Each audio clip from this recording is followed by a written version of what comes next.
So the name Galanthus comes from the Greek word gala, meaning milk, and anthos, meaning flower. There are several species snowdrops as well, so approximately 19 in total, and of those many have been hybridized, many selections found, which give rise to between 2,500 to 3,000 named cultivars. If you visit the Botanic Garden here, you can actually follow a trail looking at some of the selected species and cultivars that we've chosen to grow here amongst our collections. So we're going to look at a number of the species and cultivars in detail. This is Galanthus var., or the greater snowdrop. It comes from southern Europe, Turkey and the Caucasus. If you look at the base, you can see that these leaves really clasp the stem, surround it completely, and then broaden out to give a wide leaf and quite blunt leaf tips. This is one of the species that's been hybridized immensely to give us some of our popular garden hybrids and cultivars. One of the main ways to identify snowdrops is to look at the markings on the inner tepals of the flower. So this is a double or semi-double snowdrop, and here you can see that it has a lower V marking and then a blotch above this, and this identifies this cultivar as being Richard Ayres. It was named after one of the previous head gardeners at local Anglesey Abbey.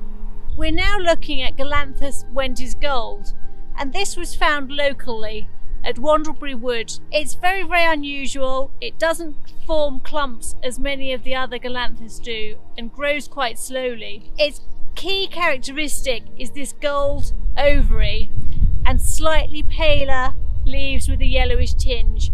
We're very, very lucky to have it growing here in the garden.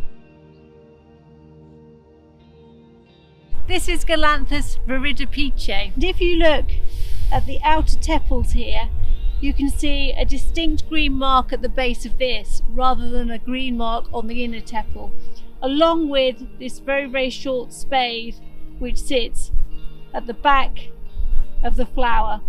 We're now in the winter garden looking at the common snowdrop Galanthus nivalis, a very delicate species and distinct in having an inverted V marking on the inner tepals. This is the species that you'll often see naturalised through woodlands. And here we are now with Galanthus Hobson's Choice, the name Hobson's Choice after the choice he gave for horses at his inn.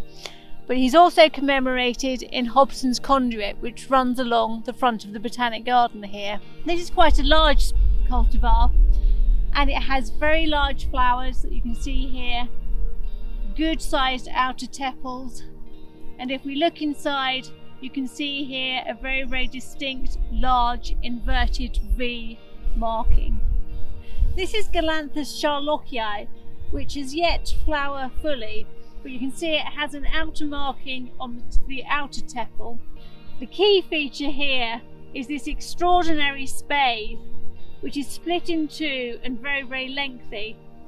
And when you actually hold them up, it looks like two donkey's ears, which give it the common name, the donkey's ears snowdrop. This is Galanthus Magnet. It's one of our favourite snowdrops here in the garden as it clumps up very well and forms these wonderful great masses of flower. And on a breezy day, when it's slightly warmer, these bob about.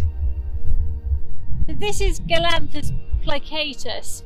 Along with Galanthus elwesii and nivalis, it's one of the main parents of the many hybrids and cultivars that are grown today.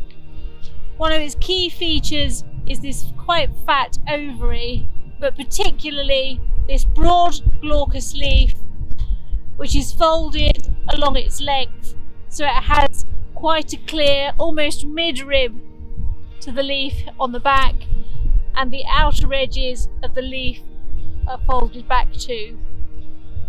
We hope you've enjoyed this insight into our snowdrop collection here at Cambridge University Botanic Garden. They obviously look much, much better in the flesh, and you will be able to see many more cultivars and varieties if you do visit us and take us up on our trail.